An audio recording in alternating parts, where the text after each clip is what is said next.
Welcome to the Canned Wine Podcast, where we open cans of wine and talk about it. As we do occasionally, we are on the road, and not only are we on the road, but we have a guest on the road this week as we continue our cantastic journey. And before we can get to our canned wine of the week, let's talk about our canned wine term of the week, which is oak, in particular French oak.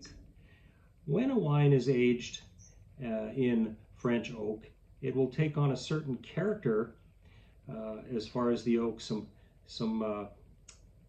vanilla, caramely flavors, sometimes a bit of a smoky flavor. These are all attributed to oak. And French oak is much milder than American oak, or typically which would be an ex-bourbon barrel. So French oak is our canned wine word of the week. And to bring us to our canned wine of the week, Dean, can you introduce our canned wine can of the week? Yes, and greetings from Arlington, Tennessee, near Memphis, where we're on a little bit of a vacation here. Oh, that's great. And I am also in the central time zone, but in the far west of, well, central Canada, I guess I would call it. I'm about 120 miles west of Winnipeg in the Wheat City, famous for the Brandon Wheat Kings. That's where we are today. And what is our can of the week, Dean? Our can of the week is Lyres Classico Sparkling, impossibly crafted, non-alcoholic sparkling wine in a 250 milliliter can. Yeah, that's great. And as our regular listeners might be aware, Dean is, I call him the Dean of De-Alcoholizaition, specialist in these types of wines. So what can you tell us about this type of wine and about Lyres in particular? This type of wine is a crafted beverage, so they use non-alcoholic but fermented grapes. So I believe they do that with a low temperature, or they actually stop it just before it gets to the alcoholic stage. That's what makes this this type of crafted wine product. Lyres, interestingly, was founded in 2019 in Melbourne and named after the Australian lyrebird, known for its ability to mimic sounds. So in the same way, this Lyres Classico Sparkling mimics a nice light white wine. Yeah, I think it's the wine that it's mimicking in particular would be Prosecco.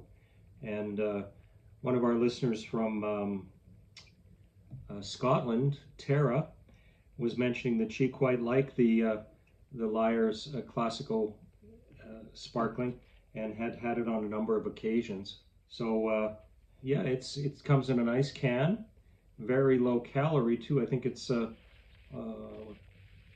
40 calories per can or something like this. I see 45 on the can. Yeah, low sodium, all of those good things. Not a little bit of added sugar, but not too much. That's just to give it some sweetness. And I think I had this in a previous vintage, and it was very good. So. Well, as I recall, the can is quite pressurized. So when we get ready to open, I'm going to have to be ready for that. Okay. Well, I am ready to open now, Dean. And we are on the road, so we're in kind of a, I wouldn't even give this a numbered studio. It's just the studio on the road. So without any further ado, are you ready to open, Dean? Yes.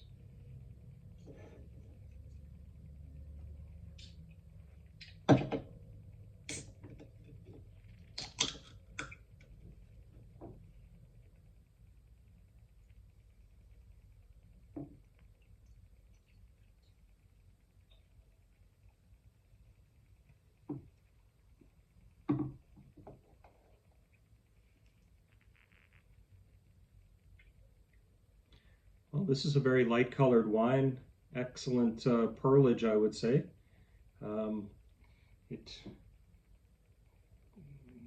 I'd say it's not even sandy. There's certainly a tint to it. How would you describe it? Practically clear, but in true canned wine fashion, I'm drinking it out of a plastic hotel room cup, which is, I think fits nicely with the canned wine lifestyle, where affordability and adaptability. You're not in a Super 8, are you?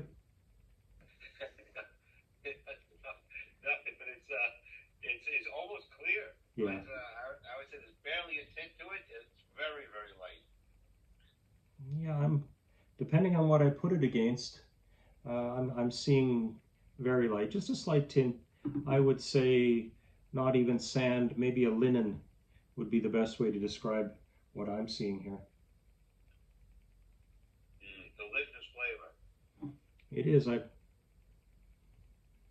I'm smelling the grapes, white fruits. I mean, this would pair well with any kind of light fare, charcuterie tray, maybe some. It wouldn't go bad with sushi. It is quite delightful. Crisp. Oh, that has a very bright appley taste. I'm tasting white fruits. And certainly, as they say on the can, a dry finish. Yeah, it is a very dry finish.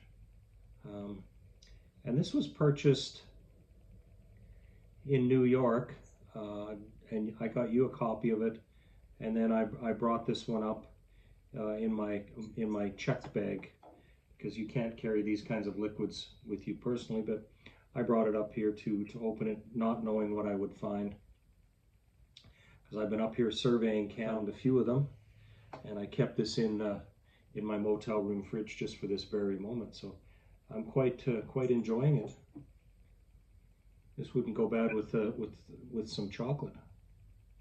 No, I think it would be great with strawberries. Fresh fruit would be nice. Yeah, chocolate-covered strawberries would be great with this. Yeah. And how's the weather in Memphis? Memphis has been beautiful, 80 degrees. We were here for a wedding, and we went off without a hitch, and it's been beautiful. Yeah, I'm up here celebrating Canadian Thanksgiving with some Canadians. In fact, I'm wearing my Canadian dude outfit here, so we are simply abiding, which is... Is it chilly? The temperature dropped. We were in the 60s for the last few days and 70s, and now we're down in mid to low 30s. We might have frost tonight, and the wind is howling. There's some sort of storm coming through. Oh boy. But well, I'm glad you have it up there and not down here in the sunny south. That's true. There'll be frost, but not for a couple months down there. And we've had an interesting run of it. I did a maker's wine with Ken, a Sauvignon Blanc the other day, and it was quite tasty too. So we got a really good season coming up as we take people on our Cantastic journey.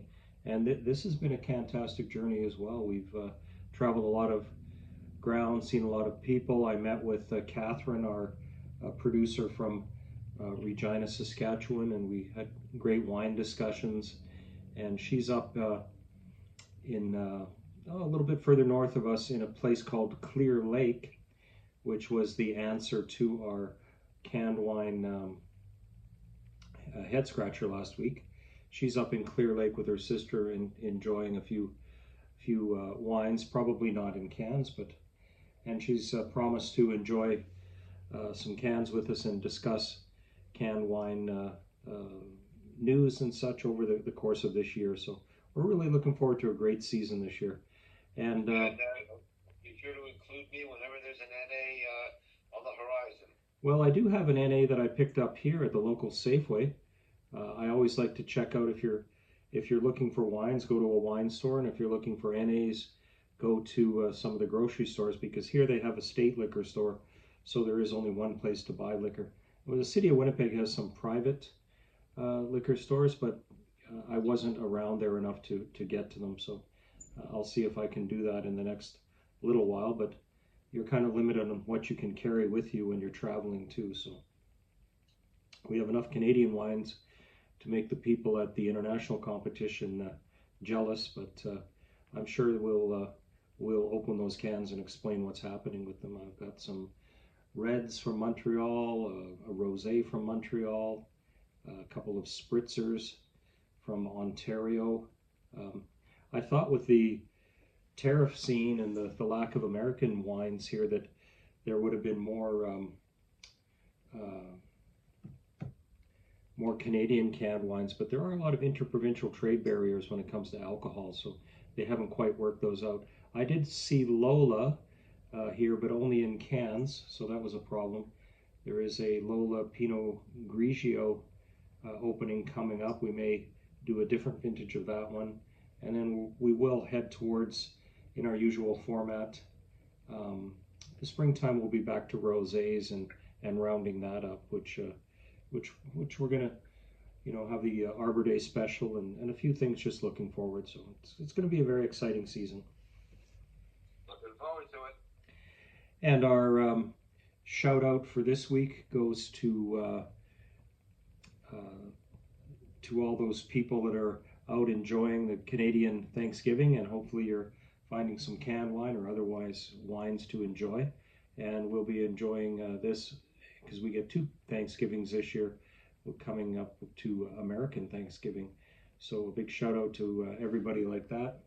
Appreciate all of the information. Great seeing Jamie in Winnipeg the other day. We went out and had a good talk about canned wine there. Another shout out to a YouTube producer, a friend of mine, Kent, who does more of a canned beer guy, but he opens a canned beer every time and talks about it, mostly local stuff. And his I guess it's a podcast. It's called Pile of Stuff. So at Pile of Stuff at YouTube, you'll see him opening up some cans of beer, and even rumor has it he might open up a Coney Island Mermaid Lager. I wonder where he got that from. Probably along with his Brooklyn Amber Lager.